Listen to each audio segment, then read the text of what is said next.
కర్కాటక రాశి పునర్వసు 4వ పాదం, పుష్యమి, ఆశ్లేష నక్షత్రాలలో జన్మించినటువంటి జాతకులు. కర్కాటకంలో మనకి గురువు యొక్క సంచారం ప్రస్తుతానికి జరుగుతూ ఉంది. కర్కాటకంలో గురువు సంచారం మంచిదే అయినప్పటికీ, ఉచ్చస్థానంలో సంచారం మంచిదే అయినప్పటికీ కొన్ని రకాలైనటువంటి ఇబ్బందులు మాత్రం పడుతూ ఉంటారు. వీరి ఇబ్బంది ఎలా ఉంటుందంటే బయటకి ఏం తెలియదు కానీ వీళ్ళలో వీళ్ళు ఇబ్బంది పడుతూ ఉంటారు. బయట చూడడానికి అందరూ మీరు బాగానే ఉన్నారు అంటారు, కానీ వీళ్ళకి మాత్రం చాలా సమస్యలు ఉంటూ ఉంటాయి.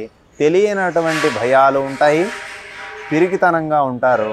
కాబట్టి ఈ పక్షం రోజులు కార్తీక పౌర్ణమి నుండి కార్తీక అమావాస్య వరకు కొంత జాగ్రత్తను వహించడము, మీకు ఇష్టమైనటువంటి దేవత ఆరాధన చేయడము ఎంతో ఉపయుక్తంగా చెప్పబడు. కుజుని యొక్క పంచమ స్థిత సంచారము వలన కొంత అనారోగ్యం ఏర్పడడానికి, ఆరోగ్య సమస్యలు రావడానికి, మానసికమైనటువంటి చింతలు ఏర్పడడానికి కూడా అవకాశం ఉంటుంది ఈ పక్షం రోజులలో. అలాగే రవి భగవానుని యొక్క వృశ్చిక సంచారము అప్పుడు కూడా కొన్ని రకాలైనటువంటి ఇబ్బందులు ఏర్పడుతూ ఉంటాయి. అంటే మనకి అన్నీ ఉన్నట్టే ఉంటాయి కానీ ఏదో కోల్పోయిన భావన, అన్నీ చేతికి వస్తున్నట్టే ఉంటాయి, దగ్గరికి వచ్చినటువంటి అవకాశాలు చేజారిపోవడం అనేటటువంటిది జరుగుతూ ఉంటుంది. అలాగే అష్టమంలో రాహువు తెలియనటువంటి భయాలను కలిగిస్తూ ఉంటాడు. అలానే కొన్ని రకాలైనటువంటి ఇబ్బందులను కూడా పెడుతూ ఉంటాడు. చూడడానికి బాగున్నప్పటికీ కూడా తెలియని భయాల కారణంగా మిమ్మల్ని మీరు తక్కువగా చేసుకోవడానికి ప్రయత్నిస్తూ ఉంటారు.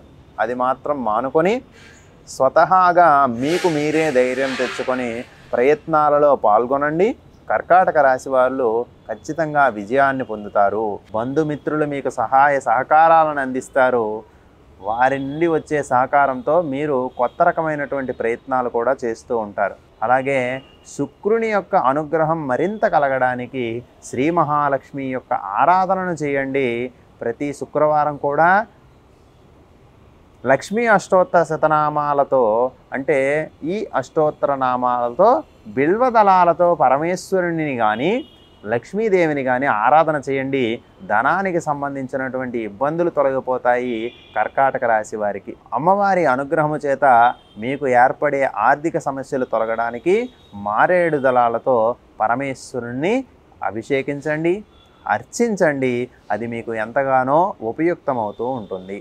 నవమంలో శని భగవానుని స్థితి కారణంగా తండ్రితో కొంచెం చికాకు పెట్టే మాటలు వచ్చినప్పటికీ కూడా తల్లిదండ్రులను గౌరవించాలి. కాబట్టి గొడవలకు పోవడం అనేటటువంటిది అంత మంచిది కాదు.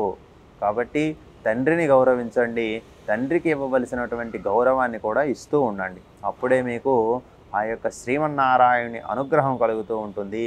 కొన్ని సందర్భాలలో మీకు కోపం కూడా వస్తుంది ఈ మాసంలో. అలా వచ్చేటటువంటి కోపాన్ని మంచిగా వాడండి. అనవసరమైనటువంటి కోపము క్రోధంగా మారకుండా చూసుకోండి. ఏది మంచి, ఏది అబద్ధము, ఏది నిజము అనేటటువంటి విషయాన్ని తెలుసుకొని ప్రవర్తించండి. ఖచ్చితంగా అందరికీ జయము కలుగుతుంది.